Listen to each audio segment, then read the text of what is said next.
प्रचाराचा शेवटचा दिवस आहे. खरं तर शेवटच्या दिवशी अनेक लोक रॅली काढतात, जास्तीत जास्त लोकांशी संपर्क साधण्याचा प्रयत्न करतात आणि हे सर्वत्र चालतं. पण सावंतवाडी मतदारसंघ एक असा मतदारसंघ आहे की याला अशा तऱ्हेचे विरोधी उमेदवार लाभलेले आहेत की ते शेवटच्या दिवशी पत्रक काढतात.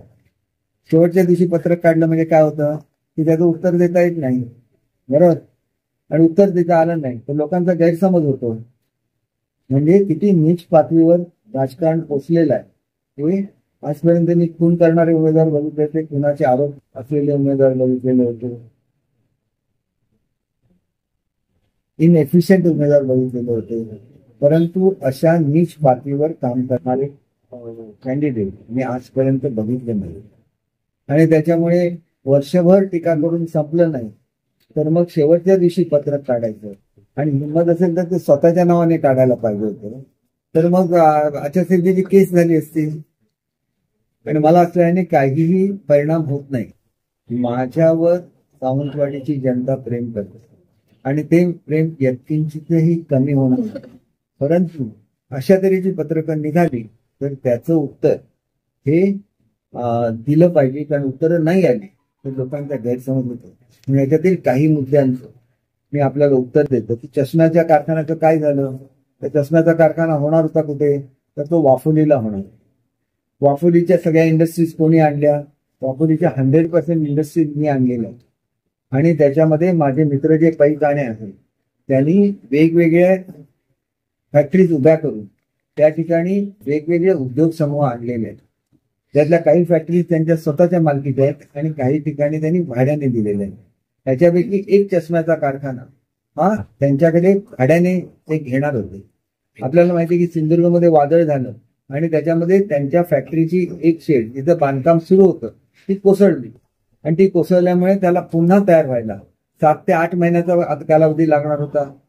तेवढा कालावधी थांबण्याची त्या कंपनीची तयारी नव्हती, कारण त्यांना दुसरी रेडीमेड शेड ती गोव्यामध्ये उपलब्ध होती, तिथं त्यांनी काढला. तर त्या शेडचं काय झालं तर तिथे जनरेटरची कंपनी आली, त्याच्यामध्ये 100-200 लोक काम करतात. एकंदर ह्या कॉम्प्लेक्समध्ये 600 मुलं काम करतात आणि आता सोलरची जी फॅक्टरी येते त्याच्यामध्ये आणि 280 मुलं 240 मुलं काम करणार. टोटल कॅपॅसिटी किती झाली, 840 मुलांची कॅपॅसिटी. त्यांनी दिलेलं सेट टॉप बॉक्सचं काय झालं, सेट टॉप बॉक्स अनेक लोकांना मिळालेलं आहे, त्याचं वितरण सुद्धा सुरू झालेलं आहे. तर माझ्याकडे सुद्धा पहिल्यांदा ज्यावेळेला मी उद्घाटनाला गेलो होतो त्याला सेट टॉप बॉक्स दिलेला होता, व्यवस्थित सेट टॉप बॉक्स फक्त चालू होते सगळे. पण ही जी कंपनी आहे या कंपनीचं मूळ कंपनी ही परदेशामध्ये होती, माल्टामध्ये होती आणि तिथं त्यांचा जो डाटा सेंटर होता हा डाटा सेंटर तिथल्या गव्हर्नमेंटने जप्त केला आणि त्याच्यामुळे ही कंपनी लॉसमध्ये गेली. आता एखाद्या कंपनीचं परदेशामध्ये कुठला डिस्प्यूट निघावा त्याला काय मला जबाबदार धरता येणार. त्याच कंपनीने जे 300च्या आसपास मुलं त्यांच्याकडे काम करत होती, ती मुलं कॉल सेंटरच्या इतर त्यांच्या डाटा मॅनेजमेंटमध्ये काम करत होती. या मुलांचे पगार मिळाले नव्हते, मी स्वतः त्याच्यामध्ये इंटरफेअर केला आणि पगार मिळवून दिले. एक गोष्ट लक्षात घेतली पाहिजे की जर सुरू नाही झाली तर आपण म्हणू शकतो दोष आहे. एखादी कंपनी लॉसमध्ये आणि प्रॉफिटमध्ये येणं हे काय आपल्या हातामध्ये नसतं. त्याच्यानंतर त्या कंपनीवर अनेक आरोप सुद्धा झाले कारण त्यांनी लोकांची पेमेंट करू शकले नाही, अमुक नाही. हा त्या कंपनीचा भाग आहे, त्याला आपण काही जबाबदार नसतो. परंतु मूळची कंपनी चांगली होती की वाईट होती, मूळची कंपनी चांगली होती. ज्यांचं परदेशामध्ये काम सुरू होतं आणि इथं काम सुरू असताना दरम्यान हा इन्सिडेंट घडला, त्याच्याशी आपला काही संबंध नसतो. माझ्याकडे कुठली इंडस्ट्री आली तर मी त्याला मदत करत असतो आणि त्याच्यामुळे सेट टॉप बॉक्स हा त्या कंपनीचा उपक्रम होता. अनेक लोकांना सेट टॉप बॉक्स मिळालेले आहे, परंतु नंतरच्या काळामध्ये कंपनी लॉसमध्ये गेल्यामुळे ते डिस्कंटिन्यू झालेलं आहे. काजू बागायतदारांच्या 279 कोटीचं काय झालं, काजू कारखानदारांचे 280 कोटी तुम्ही मंजूर करून घेतले का मी मंजूर करून घेतले. कॅबिनेटमध्ये हा प्रस्ताव मी मांडलेला आहे आणि काजूच्या शेतकऱ्यांना 280 कोटी रुपये मंजूर करून दिले. त्याच्यामध्ये काही अटी ज्या होत्या त्या शेतकऱ्यांना जाचक होत्या, या जाचक अटी मी पुन्हा कॅबिनेटमध्ये मांडल्या आणि रिलॅक्स करून दिल्या. मग आता पैसे ज्याला मिळायला सुरुवात झाली त्याला तुम्ही मला असा प्रश्न विचारणार असाल तर मुळात 280 कोटी मी मंजूर केले, रिलॅक्सेशन मी करून दिलं तुमचा संबंध काय 200 कोटीशी? हे शेतकऱ्यांचे पैसे, त्याच्यावर एक डोळा असेल तर गोष्ट वेगळी आहे. रेल्वे टर्मिनसचं काय झालं? रेल्वे टर्मिनस आजचा सुरू आहे. रेल्वे टर्मिनस काय बंद नाही आहे. रेल्वे टर्मिनसच्या संदर्भात त्यांना पाणी पुरवठ्याची आवश्यकता होती. हा पाणी पुरवठ्यासाठी मी 6 कोटी रुपये रत्नसिंधूमधून मंजूर केलेले आहे. आणि त्यांची दुसरं हे असं होतं की टर्मिनसच्या वर एक रेलोटेल व्हायचं होतं. रेलोटेल म्हणजे रेल्वे मधून प्रवास करणारी लोक ज्या हॉटेलमध्ये जातात त्याला रेलोटेल म्हणतात. आणि सावंतवाडी टर्मिनसच्या वर आणि तुम्ही ते सगळे प्रस्ताव बघू शकता, कोकण रेल्वेकडे आहेतच ते. त्याच्यावर रूम्स तयार करायच्या, रेस्टॉरंट तयार करायचे वरच्या, म्हणजे खाली प्लॅटफॉर्म राहणार, वर रूम्स, असा प्रस्ताव आम्ही दिलेला होता. आणि ह्या प्रस्तावाचे 32 कोटी रुपये हे MTDC कडे जमा केलेले होते. MTDC आणि कोकण रेल्वेमध्ये कोऑर्डिनेशन होऊ शकलं नाही. नंतर हा प्रोजेक्ट PWD कडे दिला. PWD कडे हा प्रोजेक्ट दिल्यानंतर त्यांनी सांगितलं की आमचं तुम्हाला जर अशा तऱ्हेने कन्स्ट्रक्शन होणार असेल तर त्याच्यामध्ये तुम्हाला आम्हाला नवीन प्लॅटफॉर्म बांधून द्यायला लागेल. आता नवीन प्लॅटफॉर्म बांधून देणं ठीक आहे, ह्याच्यामध्ये बसत नाही. त्या रत्नसिंधूचा जो मॅन्डेट आहे हा टुरिझम डेव्हलपमेंट आहे. त्याच्यामध्ये नवीन प्लॅटफॉर्म बांधणं हा आयटम बसत नाही. पर्यटकांना सुविधा देणं हा आयटम बसू शकतो. त्याच्यामुळे मी त्यांना असं सुचवलं आणि ते आम्ही त्यांना लेखी स्वरूपामध्ये दिलेलं आहे की तुम्ही कव्हर्ड प्लॅटफॉर्म करा, तुम्हाला आम्ही सरळ तेजीने देतो. आणि जिथं त्यांनी एक्स्ट्रा आम्हाला वेगळी जमीन दिलेली आहे तिथं मग आपण कमी खर्चामध्ये वुडन कॉटेजेस वगैरे करू शकतो. म्हणजे रेल्वेटेल एवढ्या रूम्स होतील, परंतु मूळचा जो प्रस्ताव होता रेल्वेच्या प्लॅटफॉर्मवर हॉटेल करायचं, हा प्रस्ताव त्यांनी कोकण रेल्वेने दिलेल्या प्रस्तावाप्रमाणे तो प्रस्ताव आता शक्य नाही. त्याच्यामध्ये ऑलरेडी प्लॅटफॉर्म ऑलरेडी आहे, टर्मिनसचा प्लॅटफॉर्म, आणि टर्मिनसच्या इतर सुविधा सुद्धा करण्याचा प्रस्ताव त्यांनी आपल्या कॉर्पोरेशनकडे दिलेला आहे. परंतु त्यांना पाण्याची जी टंचाई होती, पाण्याची टंचाई उपलब्ध करून दिलेली आहे. आणि टर्मिनसच्या बिल्डिंगच्या संदर्भातले जे काय आहे ते पैसे सगळे आमचे ह्याच्यामध्ये चांदा ते बांधा स्कीम मध्ये तिथं पार्क केलेले आहे. आता ते PWD ला दिलेले आहे. नवीन तिथं रस्ता मंजूर केलेला आहे टर्मिनससाठी. तो रस्ता नुसता 4 कोटी रुपये. त्याच्यामुळे ही सगळी कामं सुरू असताना याच्यामध्ये अनेक टेक्निकल बाबी असतात ज्या लोकांच्या लक्षात येत नाही की ह्या टेक्निकल बाबीमुळे ही इमारत होऊ शकत नाही. पण टर्मिनसचं काम ऑलरेडी, टर्मिनस म्हणजे काय, जिथं ट्रेन शेवटची थांबते त्याला टर्मिनस म्हणतात. त्याच्यामुळे सावंतवाडी वरून जी तुतारी एक्सप्रेस जाते ही टर्मिनसची ट्रेन आहे. म्हणजे सावंतवाडीहून सुरू होते आणि मुंबईला संपते. अशा तऱ्हेचे आधीचे प्लॅटफॉर्म बांधले तर इथं ट्रेन शेवटी थांबेल आणि ती जाते, त्यालाच टर्मिनस म्हणतात. त्याच्यानंतर लिहिलं होतं की चिपी विमानतळावर नोकऱ्या तोडण्याचं तर काय झालं. चिपी विमानतळावर अजून विमानच तुम्ही बघितली की पुरेशी विमानं तिथे येत नाही. आणि तिथं सुद्धा ज्या मुलांना ज्या जमिनी गेलेल्या आहेत त्यांना पहिली प्रायोरिटी देण्याबद्दल कंपनीला सांगितलेलं आहे. कुठलंही विमानतळ चालू नाही हा काय कोणाचा दोष होऊ शकत नाही. विमानतळ लवकर सुरू करण्यासाठी मी प्रयत्न केले. त्याच्यामध्ये विमानतळामध्ये नवीन विमानं आणण्याच्या संदर्भात अनेक वेळा प्रयत्न केले. आणि त्याच्यामुळे जसं जसं तिथे डिमांड वाढेल तसं त्या मुलांना नोकऱ्या मिळणार त्या ठिकाणी. तुम्हाला मी उदाहरण देतो. तिलारीमध्ये तुम्ही तर राजू त्या भागातले आहे, तिथे 10 की 12 गावं बोलली, बरोबर आहे. 800-900 युवकांना, 1100 युवकांना नोकऱ्याच मिळाल्या नव्हत्या. त्यांचं सेटलमेंट कोणी दिलं नाही केलं, वन टाइम सेटलमेंट त्यांना करून दिलं, बरोबर. मग तसं माझी नेहमी प्रायोरिटी काय असते की तुम्हाला नोकऱ्या घ्यायच्या असतील तर त्या स्थानिक लोकांना द्या, ज्यांच्या जमिनी गेल्या त्यांना नोकऱ्या द्या. ते म्हणण्यामध्ये चूक काय. सातच्या संदर्भातल्या ज्या जमिनी गेलेल्या आहेत त्यांना सुद्धा मी सांगितलेलं आहे तुमच्याकडे जशा नोकऱ्या निर्माण होतील तशा त्या तुम्ही स्थानिकांना द्या. ही भूमिका अशी आहे बघा की याच्यामध्ये लहान लहान होल्डिंग असतात. 1500 संख्या का झाली तर एकाच 1 गुंठा 2 गुंठे 5 गुंठे अशा जमिनी असतात. ते मला 1500 लोक ते काय त्या लिस्टमध्ये राहणार, ज्याप्रमाणे त्यांना लागणार त्याप्रमाणे ते त्यांना नोकरीवर घेणार. 1500 हे दिलं म्हणजे 1500 लोकांना नोकऱ्या मिळणार असं थोडंच आश्वासन दिलेलं आहे. 1500 जे तुम्ही लोक भरती करणार ते ज्यांची जमीन गेलेली आहे त्यांच्यापैकी भरती करावं, हा स्पष्ट आहे. त्याच्यामुळे तिथं किती लोकांच्या जमिनी गेल्या याची ती लिस्ट आहे. त्यापैकी अनेक लोकांना घेतलेलं असेल, त्यांना 100 लोक राहिले असतील तर 100 लोकांना घेतलेलं असेल. माझ्या एक्झॅक्ट तपशील आता उपस्थित नाही, म्हणजे मी तुम्हाला दिला असता. आता त्यांनी म्हटलंय की वेळा गेले ते 15 वर्ष उलटून झाली तरी कुठेही तुमचा ताज प्रकल्प 15 वर्ष उठून गेले नाही तर नॉलेज कमी आहे. 28 वर्ष झाली ताजची जमीन अक्वायर करून. 28 वर्षामध्ये तिथं वीट सुद्धा बसलेली नव्हती. मला यावेळेला, कारण हे पर्यटन खात्याकडे हा सगळा ताजचा मॅटर होता, फडणवीस साहेबांनी मला सांगितलं की याच्यामध्ये तुम्ही स्वतः लक्ष घाला. त्यावेळेला मी 3 महिन्यामध्ये हा प्रश्न सोडवला. आणि हा प्रश्न सोडवत असताना तिथल्या प्रकल्पग्रस्तांना 60 कोटी रुपये हे ताजकडून मिळवून दिले. ते 3 टप्प्यामध्ये होणार आहेत. एक म्हणजे परमिशन मिळाल्यानंतर पहिला टप्पा 20 कोटी रुपयाचा, त्याच्यानंतर बिल्डिंगचं बांधकाम झाल्यानंतर 20 कोटी रुपये आणि हॉटेल सुरू असताना 20 कोटी रुपये, अशा 3 टप्प्यामध्ये हे पैसे मिळणार. आणि त्याच्यामुळे तातडीने सगळ्या परमिशन्स मी मिळवून दिल्या आणि त्याचं भूमिपूजन झालं.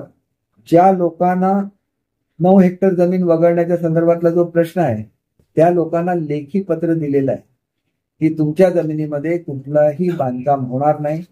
आणि हा प्रश्न MTDC चे त्याला जनरल मॅनेजर होते, ताज ग्रुपचे जनरल मॅनेजर होते आणि त्याला गंमत म्हणजे हे जे लिहिणारे राजन तेली होते हे सुद्धा उपस्थित होते. आणि हे लेखी पत्र दिलेलं आहे की याच्यामध्ये कुठलेही बांधकाम होणार नाही. याची कॉपी संघर्ष समितीच्या अध्यक्षाला पोहोचलेली. त्याच्यामुळे राजन तेलीने तिथे जाऊन लोकांना भडकवलं. जबाबदार राजन तेली आहे, इथं भूमिपूजन करायला आमच्या बरोबर आणि परत गोंधळ घालायला त्यांच्याबरोबर. याच्यामध्ये वस्तुस्थिती अशी आहे की या लोकांचे सगळे गैरसमज आता दूर झालेले आहेत. ह्या लेखी पत्रामध्ये हे जे वगळण्याचं प्रकरण आहे त्याच्यामध्ये सुद्धा त्यांना सहकार्य करण्याचं आश्वासन हे माझ्या वतीने देण्यात आलेलं होतं. त्यामध्ये म्हटलेलं होतं की मंत्री महोदय सरकारशी या बाबतीत बोलतील. हे सुद्धा लेखी पत्र दिलेलं आहे त्यांना. मीटिंग सुद्धा मीच घडवून आणली. म्हणजे इथं ज्या लोकांची जमीन गेली त्यांना पैशाचं वाटप झालं पाहिजे. याच्या आधी जर भूमिपूजन असेल तर त्यांच्या जमिनीमध्ये प्रकल्पच होत नाही, त्यांना भडकवण्याचं काही कारण नव्हतं. तर त्यांच्या जमिनी सेफ आहेत. किती वगळायची हे सरकार ठरवेल आणि त्याच्यासाठी मी 100% प्रयत्न केला. त्या दिवशी जो गोंधळ झाला त्या पार्श्वभूमीवर जवळ 80 ते 100 शेतकऱ्यांवर केसेस होणार होत्या. सगळ्याच्या सगळ्यांना मी वगळायला सांगितलं. एकाही माणसावर केस दाखल होता कामा नये हे मी रात्री डीएसपीना सांगितलं. सकाळी तिथले PI जाऊन त्याला भेटले आणि त्यांच्यावर मी कुठलीही कारवाई करायला दिली नाही. एवढा मी सेन्सिटिव्ह आहे शेतकऱ्यांच्यावर. याच्यामध्ये दुसरं असं म्हटलेलं आहे की फिशरमन विलेज हे चॉकलेट आहे असं त्यांचं म्हणणं आहे. आता त्यांना काय म्हणायचं मला कळत नाही की फिशिंग विलेज याचे पैसे कोणाकडे होते? MTDC कडे. बरोबर, MTDC कडे हे पैसे गेले 4 वर्ष आहे. ते करू शकले नाही म्हणून हे पैसे काढून घेतले त्यांच्याकडून आणि ते पीडब्ल्यूडीला दिले आणि फिशिंग डिपार्टमेंटला दिले. त्यांचं टेंडर हे आचारसंहितेच्या पूर्वी झालेलं आहे आणि त्याच्यामुळे ऑब्व्हियसली टेंडर झालं म्हणजे प्रोजेक्ट पूर्ण होणारच आणि पैसे नसते तर पीडब्ल्यूडीने टेंडर का काढलं असतं. त्यानंतर मल्टीस्पेशालिटी हॉस्पिटलचं भूमिपूजन केलं. वस्तुस्थिती ही आहे की मल्टीस्पेशालिटी हॉस्पिटलचं टेंडर झालेलं आहे, त्याची वर्क ऑर्डर झालेली आहे आणि त्याच्यानंतर राजघराण्याने अशी मागणी केली की ही जी जमीन आहे हॉस्पिटलची त्याची निम्मी जमीन आम्हाला द्या. त्याप्रमाणे मी कॅबिनेटचा ठराव केला. निम्मी जमीन त्यांना देण्याचं कबूल केलं आणि त्याप्रमाणे जो करार व्हायचा होता सरकारमध्ये आणि त्यांच्यामध्ये त्याच्यावर राजेसाहेबांची सही झालेली आहे, परंतु बेबीराजेंची सही नाही झाली. त्याच्यामुळे अजून ते पेंडिंग आहे. तो काय माझा दोष नाही आहे.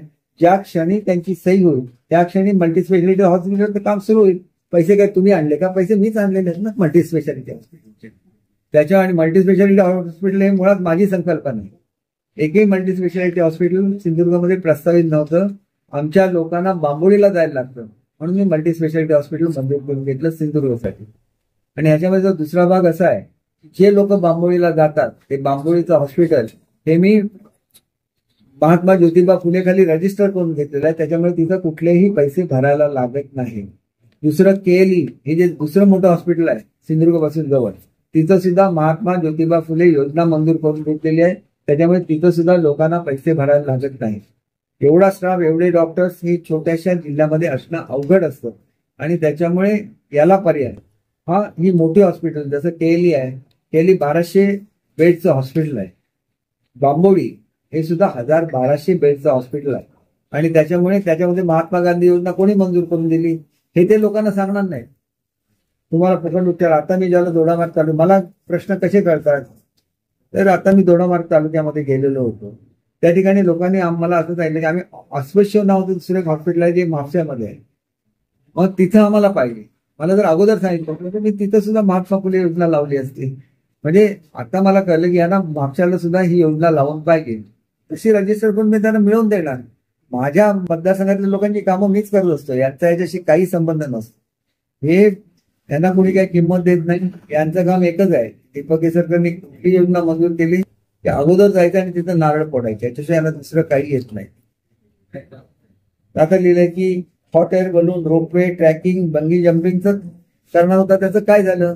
हे सगळे पैसे एमटीडीसी कडे दिलेले होते. एमटीडीसी करू शकले नाही, त्याच्यामुळे सगळे पैसे पीडब्ल्यूडी कडे ट्रान्सफर केलेले आणि पीडब्ल्यूडी त्याचे टेंडर काढले. टेंडर वाचू शकता तुम्ही. हे कावळीसातला हा प्रोजेक्ट होणार आहे आणि त्याचं टेंडर आहे हे आता पीडब्ल्यूडीने काढलं, कारण एमटीडीसीने पूर्ण करू शकले नाही म्हणून पीडब्ल्यूडीने काढलं. आता बस स्थानकाची दयनीय अवस्था असं म्हणतात. बस स्थानकाला 6 कोटी मंजूर कोणी करून दिले? 6.5 कोटी रुपयांनी सावंतवाडीच्या बस स्थानकाला मंजूर केले. हे पैसे हे डेपो आणि एसटी स्टँड नवीन करण्यासाठी म्हणून हे पैसे वर्ग केले.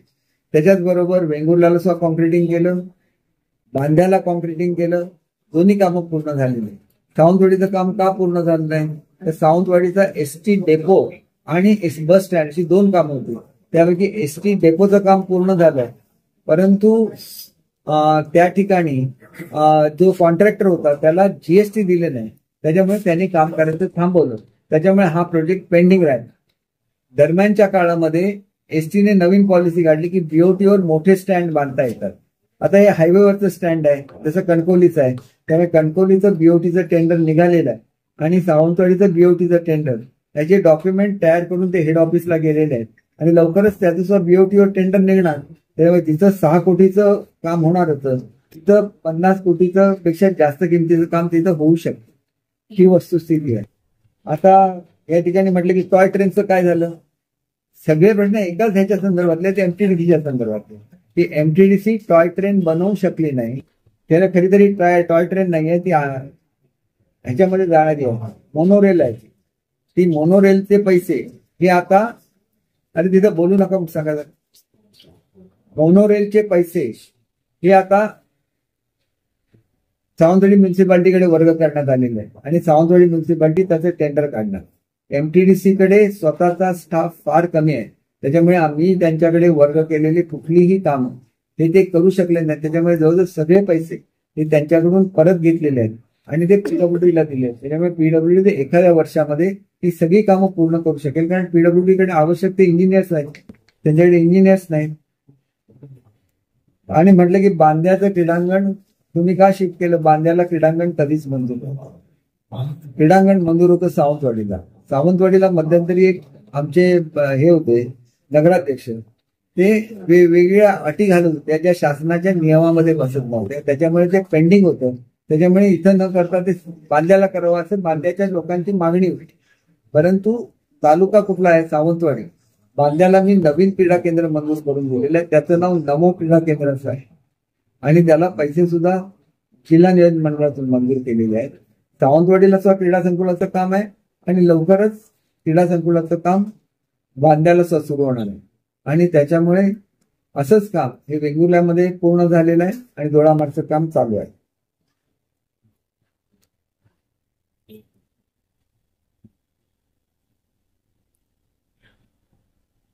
एक बघा, यांनी असं म्हटलं की डोंगरीचा निधी तुम्ही केला म्हणून सांगता. मुळात दोडामार्गला डोंगरीचा निधीच मिळत नव्हता. मी ज्यावेळेला प्लॅनिंग मिनिस्टर होतो त्यावेळेला दोडामार्गला डोंगरीचा निधी मंजूर केला, नाहीतर सावंतवाडीच्या निधीमध्ये ह्याची कामं व्हायची दोडामार्ग. मग सावंतवाडी आणि दोडामार्गला निम्मे मिळायचे. त्यानंतर मी वेंगुर्ला डोंगरीमध्ये घालून घेतला, त्याच्यामुळे मीच मुळात करून घेतलं. त्याच्याबद्दल तुम्ही मला काय विचारता? मीच जर डोंगरी तालुके करून घेतले त्याचं क्रेडिट सुद्धा मलाच आहे.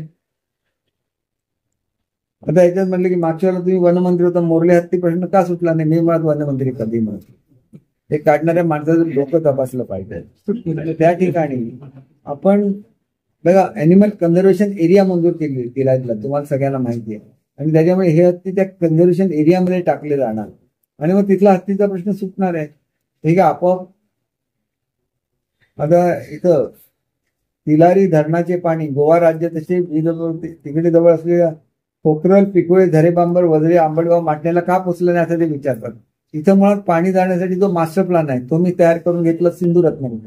याच्यासाठी 35 लाख रुपये लागले आणि हे पाणी कॅनल मधलं उचलून या सगळ्या गावांना म्हणजे वजरे, माटणे, आंबटपाल वगैरे गावांना देण्यात आलं. कोकण सिंचन मंडळामध्ये ठराव मंजूर करून घेतला मी. त्याच्यामुळे आता याचं एस्टिमेट तयार झालेलं आहे. 24 कोटी रुपयाचं एस्टिमेट आहे. एक तर पाटबंधारे खात्यात स्वतः 24 कोटी रुपये देऊ शकतं, नाही देते तर मी सदमी रत्नामधून 24 कोटी रुपये देईन. त्याच्यामुळे ह्या प्रश्नामध्ये त्यांनी काहीच केलेलं नाही. जे काय केलेलं आहे ते मीच केलेलं आहे.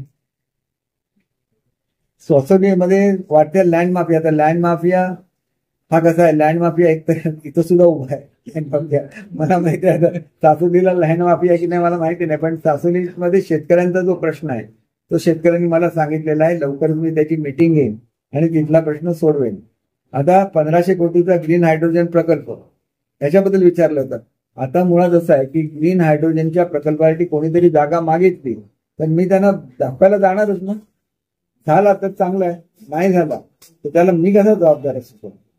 मी सारखे प्रयत्न करतच असतो. आतापर्यंत मी किमान 50-100 लोकांना नेऊन आणलेलं आहे.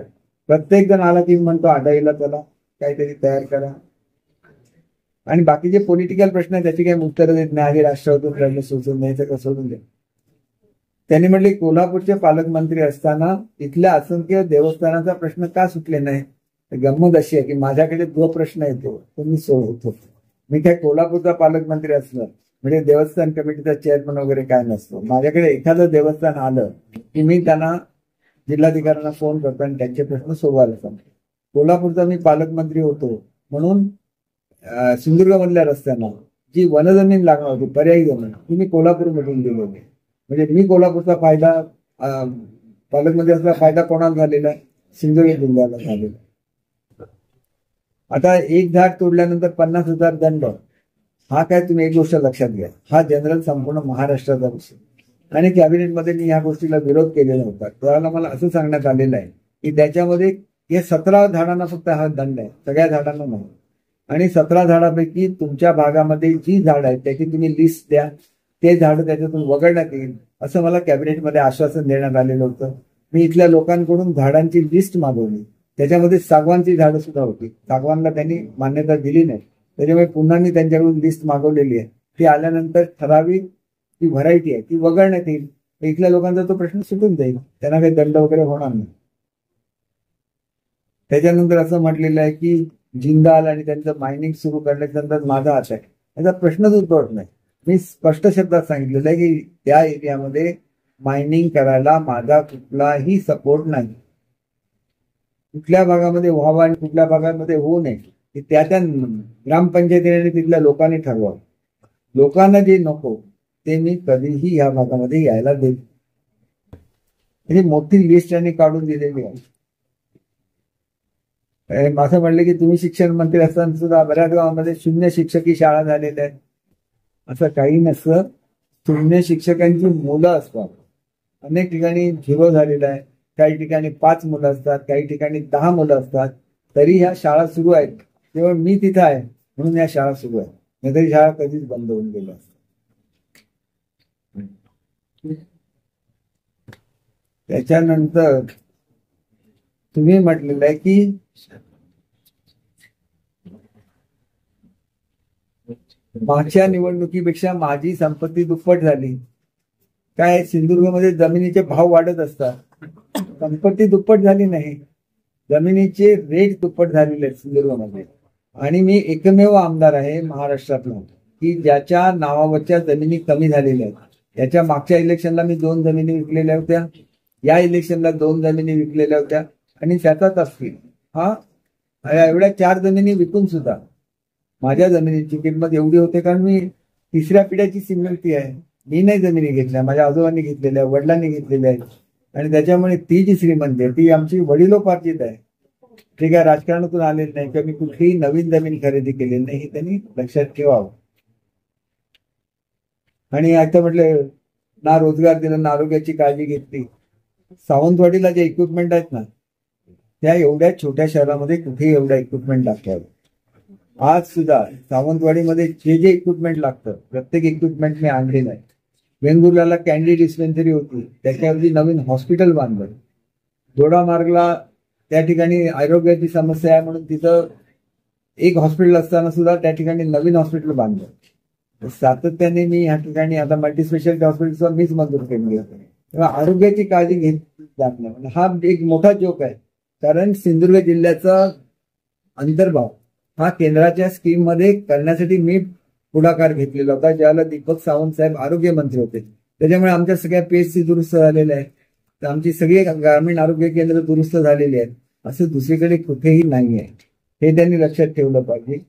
आणि असली पत्रकं काढायची, कोणाच्या तरी नावाने काढायची, हा त्याला आपल्याला माहिती आहे की महाभारतात वगैरे कसं असायचं. अर्जुनाला वर बाण मारायचं असेल तर त्या ठिकाणी काय त्याचं नाव, शिखंडी लागतो. असल्या शिखंडींना मी 0 व्हॅल्यू देतो. मी जेवढी कामं दिलेली आहेत ना, एवढी कामं कुठल्याही मंत्र्यांनी केलेली, कुठल्याही इतर आमदारांनी केलेली दाखवली. सगळ्याची टेंडर्स झालेली आहेत, सगळी कामं सुरू आहेत आणि ज्या ज्या ठिकाणी आवश्यकता असेल तिथं कामं केली जाणार आहेत. मी जे विजन दिलेलं आहे माझ्या मतदारसंघाला, सिंधुदुर्ग जिल्ह्याला, अन्य महाराष्ट्रामध्ये कोणीही तेवढं विजन देऊ शकलेलं नाहीये. पेरियारच्या धर्तीचा प्रकल्प हा तिलारीमध्ये होतो. संपूर्ण भारतामध्ये एकच पेरियार लेकची सेंच्युरी आहे, ज्याच्यामध्ये डबल डेकर बसने प्राणी बघता येतात. ते आपण केलेलं आहे. तिलारीला 260 एकर जमीन उपलब्ध आहे. या ठिकाणी अम्युजमेंट पार्क, त्याचं टेंडर मी काढून घेतलेलं आहे.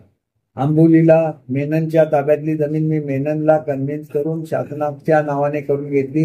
त्याच्यावरचे 150 एकर मध्ये गोल्फ कोर्स हा मी साठी राखीव ठेवलेली आहे. मुंबई युनिव्हर्सिटीच्या सबस्टेशनसाठी 50 एकर जमीन केलेली आहे. ऍडव्हेंचर स्पोर्ट्सचं टेंडर काढलेलं आहे. त्याच्यानंतर जंगल सफारी तयार करून घेतलेली आहे आंबोलीला.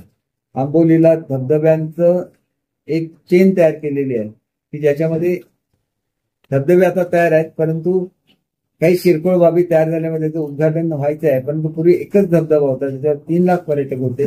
आता जवळजवळ 4 ते 5 धबधबे हे नव्याने तयार झालेले आहेत. फुलपाखराचं गाव केलं पाटपोली, तिथं वुडन कॉटेजेसची कामं चालू आहेत.